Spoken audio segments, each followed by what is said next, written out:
Hi friends, welcome to CRISIL.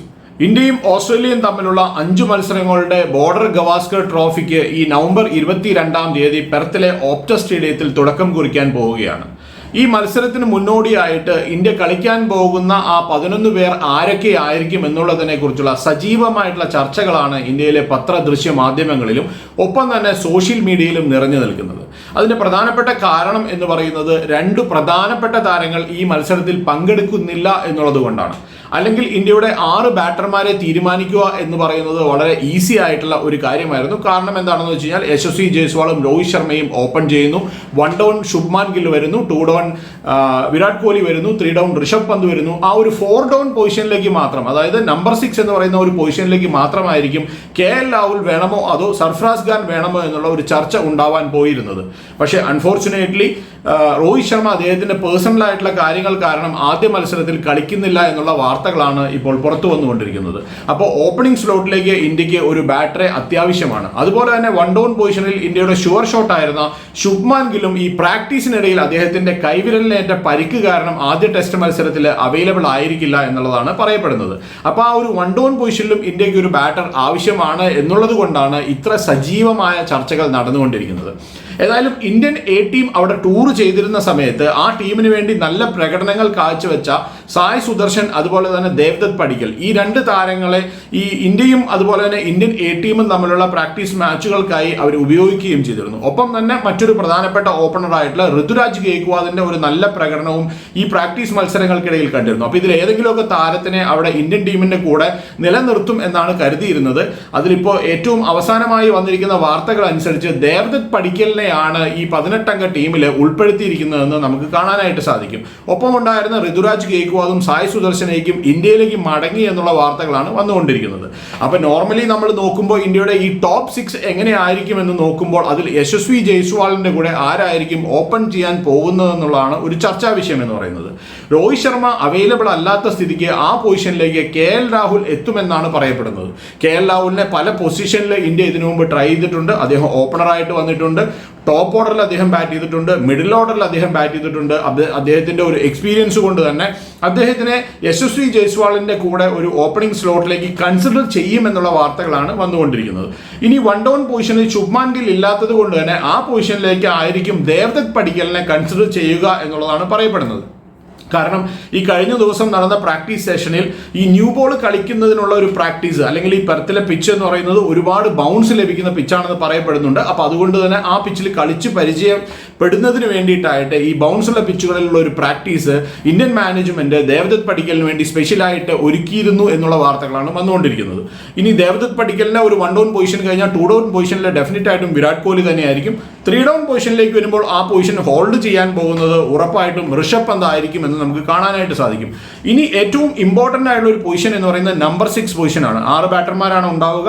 ആ 6ാമത്തെ പൊസിഷനിൽ ആരായിരിക്കും എന്നുള്ളതാണ്. അവിടെ KL രാഹുലിന്റെ ഒരു പൊസിഷനാണ് ഉണ്ടായിരുന്നത്. അതിൽ സർഫറാസ് ഖാൻ ആയിരിക്കുമോ അതോ ധ്രുവ് ജൂറൽ ആയിരിക്കുമോ എന്നുള്ള ഒരു ചർച്ചയാണ് ഇപ്പൊ നടന്നുകൊണ്ടിരിക്കുന്നത്. സർഫറാസ് ഖാനെ സംബന്ധിച്ചിടത്തോളം അദ്ദേഹം ഈ ഇന്ത്യയിൽ ന്യൂസിലൻഡുമായിട്ടുള്ള നടന്ന ഒരു ടെസ്റ്റ് മത്സരങ്ങളിൽ ആദ്യ മത്സരത്തിൽ ബാംഗ്ലൂർ 2ാം ഇന്നിംഗ്സിൽ 150 റൺസ് നേടുന്ന ഒരു കാഴ്ച നമ്മൾ കണ്ടിരുന്നു.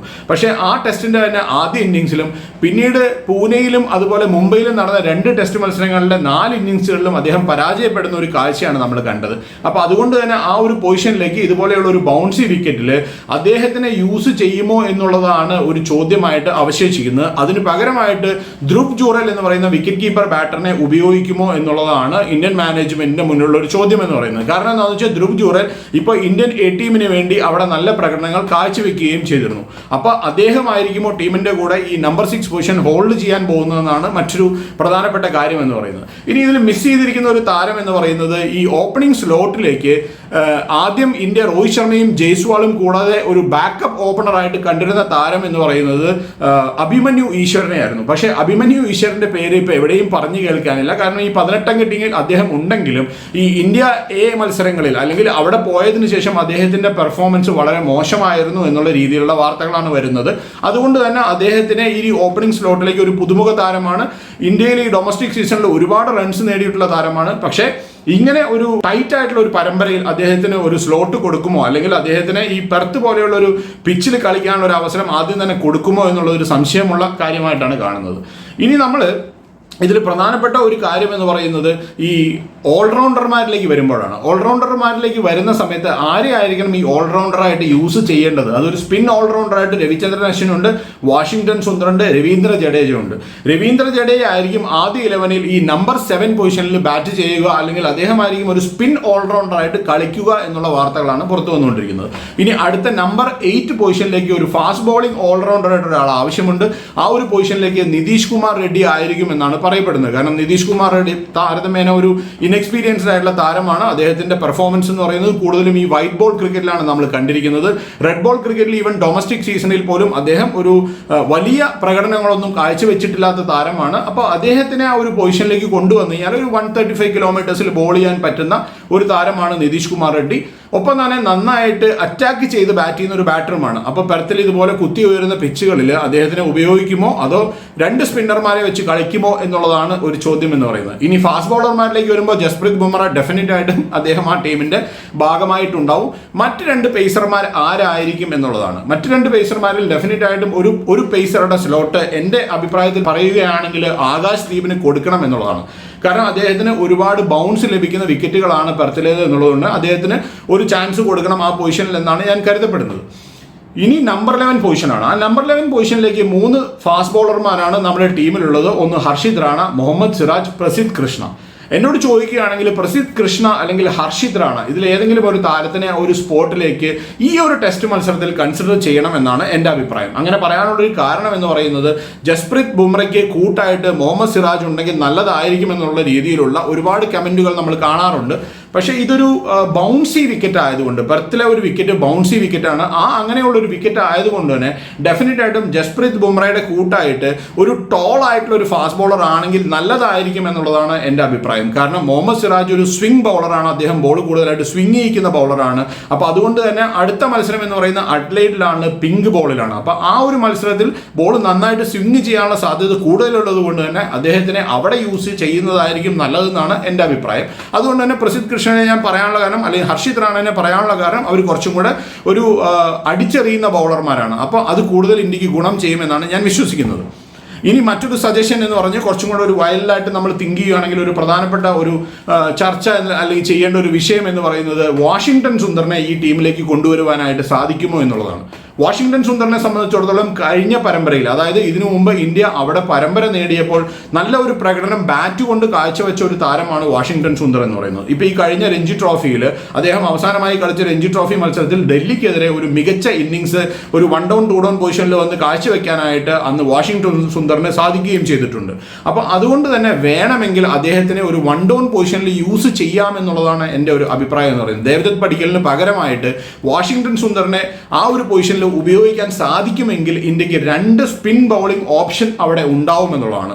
അതായത് നമുക്ക് ഒരു രവീന്ദ്ര ജഡേജ എന്ന് പറയുന്ന ഒരു ലെഫ്റ്റ് ആം സ്പിന്നറുടെ ഒരു സഹായം ലഭിക്കുകയും ഒപ്പം തന്നെ അദ്ദേഹത്തിനെ സപ്പോർട്ട് ചെയ്യാനായിട്ട് വാഷിംഗ്ടൺ സുന്ദറിനെ നമുക്ക് ഉപയോഗിക്കാനായിട്ട് സാധിക്കുകയും ചെയ്യും. ഇത് പറയാനുള്ളൊരു കാരണം എന്ന് പറയുന്നത് ഈ ഓപ്റ്റ സ്റ്റേഡിയം എന്ന് പറയുന്നത് ഏകദേശം 4 ടെസ്റ്റ് മത്സരങ്ങളാണ് ഓപ്റ്റ സ്റ്റേഡിയത്തിൽ ഇതിനു മുമ്പ് നടന്നിരിക്കുന്നത്. അതിനു മുമ്പ് ഈ പെർത്തിൽ നടന്നിരിക്കുന്ന മത്സരങ്ങളെല്ലാം തന്നെ നടന്നിരിക്കുന്നത് വാക്ക എന്ന് പറയുന്ന മറ്റൊരു ഗ്രൗണ്ടിലാണ്. ഇതിനടുത്ത് തന്നെയുള്ള ഒരു ഗ്രൗണ്ടാണ്. അതിനുശേഷം ഒരു പുതിയ സ്റ്റേഡിയമായിട്ട് ഇത് വന്നതിന് ശേഷം 4 ടെസ്റ്റ് മത്സരങ്ങളാണ് ഇവിടെ നടന്നിട്ടുള്ളതെന്ന് നമുക്ക് കാണാനായിട്ട് സാധിക്കും.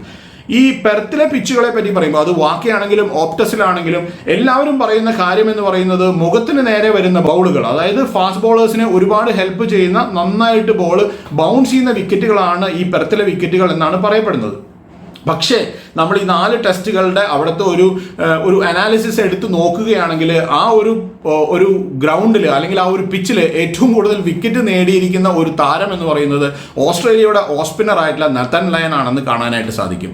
അപ്പോൾ നതൻ ലയന് ഈ ബോൾ ചെയ്യുന്ന സമയത്ത് ബോൾ ഒരുപാട് അവിടെ ചാടാനുള്ള സാധ്യത കൂടുതലുള്ള ഒരു പിച്ചാണ് ഈ പെർത്തിലെ പിച്ചുകൾ എന്ന് പറയുന്നത്. അപ്പോൾ അതുകൊണ്ട് തന്നെ ഈ ഷോർട്ട് ലെഗിലും സില്ലി പോയിന്റിലൊക്കെ വിക്കറ്റ് ലഭിക്കാനുള്ള സാധ്യത കൂടുതലുള്ളത് കൊണ്ട് തന്നെ വാഷിംഗ്ടൺ സുന്ദറിനെ അങ്ങനെ ഒരു ബൗളറായിട്ട് അവിടെ യൂസ് ചെയ്യാനായിട്ട് ഇന്ത്യക്ക് സാധിക്കുകയാണെങ്കിൽ അത് ഇന്ത്യക്ക് മുതൽക്കൂട്ടാകും എന്നുള്ളതാണ് എൻ്റെ ഒരു അഭിപ്രായം എന്ന് പറയുന്നത്. അപ്പോൾ 2 പൊസിഷൻ പൊസിഷനിലാണ് അദ്ദേഹത്തിന് യൂസ് ചെയ്യാനായിട്ട് സാധിക്കുക.